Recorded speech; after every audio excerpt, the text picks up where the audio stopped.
Good. Today I want to talk about a background system that is guiding a lot of what is successful in the world and what we pay attention to, and the things we don't pay attention to. I've talked to a few people here about working on really cool civic engagement type applications, and what I sort of came to realize in the last few years is the systems that have an inherent bias that will make it very unlikely for many of them to succeed. And it's not that they're not great projects or wonderful things that the world absolutely needs. It's that we live in this attention economy that has an inherent bias about what will work and what won't work. And that's what I want to talk about with you today. So, one thing I spend a lot of time thinking about is where I spend my time and where I spend my attention. I spend a lot of time thinking about where my time goes. And one question I think about a lot is where I spend my attention in a day or in your day reflective of what you care about? Think about the hours, the minutes, the seconds. Where your attention is spent, does that reflect a conscious choice about what you care about, or is something else going on? I'll give you an example. All of us face this. This email shows up, and it's one of the most compelling emails a human being can receive. Right? Oh my God. Okay, so my social approval, my social acceptance and rejection, my vanity are all on the line when this email shows up. Except I'm not just going to click see photo, I'm going to spend the next 20 minutes. And we're all laughing because we know that it's true, and except that 20 minutes of my precious attention, which is like the thing that I have on earth to allocate towards what I care about, that just got seduced away, right? Or, for example, I'll find myself, I probably did this 10 seconds ago, pull to refresh my email, and then less than 60 seconds later, I'll pull to refresh again. But think about that. We do this all the time, and it's crazy because it's not like we actually think that some really important new email is about to appear in the next minute, right? It's strange, and yet we're doing it. We check our phones 150 times a day. So why is this happening? Well, I'll give you a hint why this is happening. What do you think makes more money in the United States than movies, baseball, and theme parks or game parks combined? Slot machines. So Deanna just mentioned this. Slot machines make more money than all of those, and not talking about all of casinos, we're talking about just slot machines, which is crazy because they're played with coins, not dollar bills. And the thing about this is that my phone is a slot machine. Every time I check my phone, I'm playing the slot machine to see what am I going to get, right? Every time I'm checking my email, I'm playing the slot machine to see what am I going to get. Every time I scroll a news feed, I'm playing the slot machine to see what am I going to get next. Every time you use a dating app, you're playing the slot machine to see if you got a match, right? This is ubiquitous. One of my friends is the lead designer of the very original Facebook news feed in 2007. And she told me a story that one of the things that made the newsfeed successful was a hardware innovation. And I looked at her like, you mean you're just talking about the scrollable list of stories, right? And she said, yeah, but it was because of the ubiquitous introduction of scroll wheels on mice and double finger scrolling on trackpads that many of you have in the audience, that your hand never has to leave its resting position. So you can just scroll. And it's the exact same thing they found with slot machines, that when your hand doesn't have to leave its resting position, people stay there a lot longer. So this is incredibly, incredibly seductive. And the thing we don't often talk about is that in an attention economy, whether you're building a meditation app or an addictive game or something that civically engages people, you're still competing for the same finite resource that we all have, which is attention. And the best way to get attention is to seduce people's social psychological instincts. Right? To build a habit, to trigger someone, to get them to come in, to prolong their engagement, invest, get them to come back. This is like the entire internet game, right? And there's an entire industry devoted to teaching people how to do these persuasive techniques. I actually worked at a lab at Stanford called the Persuasive Technology Lab that pioneered a lot of these principles. My partners in the class were the founders of Instagram. My other partners joined the early ranks of Facebook. So there's a whole discipline about how to use these instincts to get people hooked, essentially. And there's obviously hundreds of people who go to work every day, and their job is to find new ways to use these instincts to get people to come back. And it's not wrong and it's not evil, it's just literally the game that we live in, when you're playing in an attention economy, right? Everyone has to play by these rules. And it results in what I call a race to the bottom of the brainstem to seduce people's social psychological instincts, right? So, we lose something when we do that, right? Because this is an important social cause, but should these be the rules that you have to play by to win? Are these a healthy set of rules? And when you do win, have you defeated the original social purpose or benefit that you intended to create in the world? Maybe awareness about a really important disease. Moreover, our democracy depends on people's ability to sustain their attention on the topics that we collectively care about.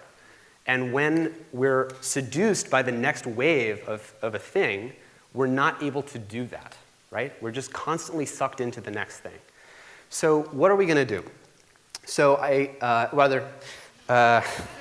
it appears that we're inching towards this kind of culture of amusing ourselves to death, which a wonderful, wonderful thinker named Neil Postman predicted 30 years ago.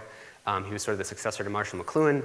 And in his book, Amusing Ourselves to Death, written in the 80s, he references Aldous Huxley, who wrote Brave New World, which says that we failed to take into account man's infinite appetite for distractions.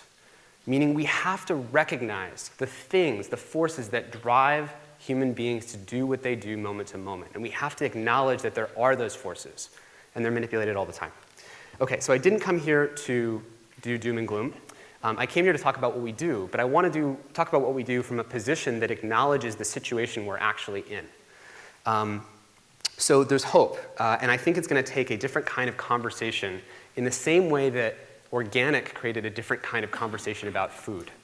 That for a long time in the 70s, we're eating all this food that's just coming our way, and then we started to question there's some food that comes from places and is created in a way that we feel good about, and there's other food that's not. So who are the people creating these products? Well, I think there's hope from people that look like this. We're in a unique time in history where essentially about 50 more mostly white guys living in San Francisco, aged between 25 and 35, working at 3 tech companies, have this profound influence on how 1 billion people spend their attention, right? They make these choices, they go to work, and they design the way that these screens look and how they organize choices for us. And then we all live with those choices. And I kind of think of them as these inadvertent urban planners for this city of attention, this interpersonal highway of 1 billion people's attention, and they're designing the layout, they're designing the zoning laws, right? And right now I don't think we're doing a good enough job. We kind of have this disorganized thing where it's a free-for-all for attention and everyone's just kind of running places, right? We don't have traffic lanes, blinker signals, zoning, et cetera. But we could restructure that ecosystem much like an urban planner would think about restructuring or thinking about what values a city needs. So specifically with these kinds of surfaces, we could have something that better organizes and adds a tiny bit of structure to the way we use our time and attention. And I'll give you one example from interpersonal communication. So this is something that happens a lot. Let's say there's 2 people. Nancy's on the left, she's working on a document. And we have another person on the right, John, who remembers, I have to ask Nancy for that document before I forget. So what does John do? He bulldozes her attention, right? And this happens every day, all day long. We all face it. Except there's a serious cost to this, because every time this happens, it takes us about 23 minutes on average to resume focus after any interruption. There's a woman named Gloria Mark at UC Irvine who studied this for the last 10 years.